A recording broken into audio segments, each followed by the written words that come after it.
So మందు బాబులకి త్వరలో shocking news అని చెప్పేసి కూడా చెప్పుకోవచ్చు. ఇప్పటికీ తెలంగాణ సక్సెస్ఫుల్గా రన్ కానికే రీజన్ కూడా మందు బాబులే అని చెప్పేసి కూడా చెప్పుకోవచ్చు.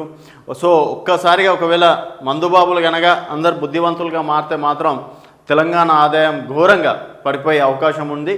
సో మరి త్వరలో లిక్కర్ రేట్లు పెరగచ్చు అని చెప్పేసి కూడా ఒక వార్త వస్తుంది.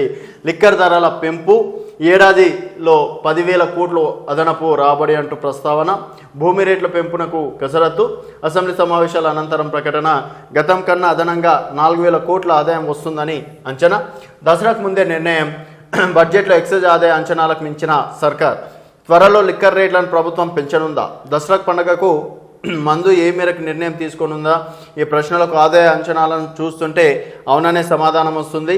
స్టేట్ ఓన్ రెవెన్యూలో అధిక భాగం ఎక్సైజ్ ఆదాయం నుంచి సమకూరుతున్నదని, ఏడాది అదనంగా ఎక్సైజ్ శాఖ నుంచి సుమారు 10,000 కోట్ల ఆదాయం వస్తుందని బడ్జెట్లో పేర్కొన్నారు.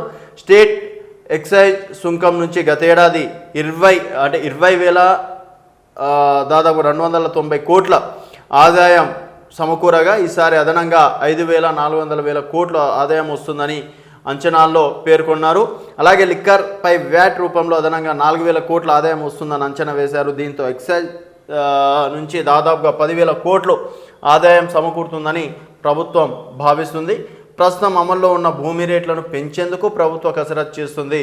అసెంబ్లీ సమావేశాలు ముగిసిన తర్వాత కొత్త రేట్లను ప్రకటించి వెంటనే అమలు చేయాలని భావిస్తుంది.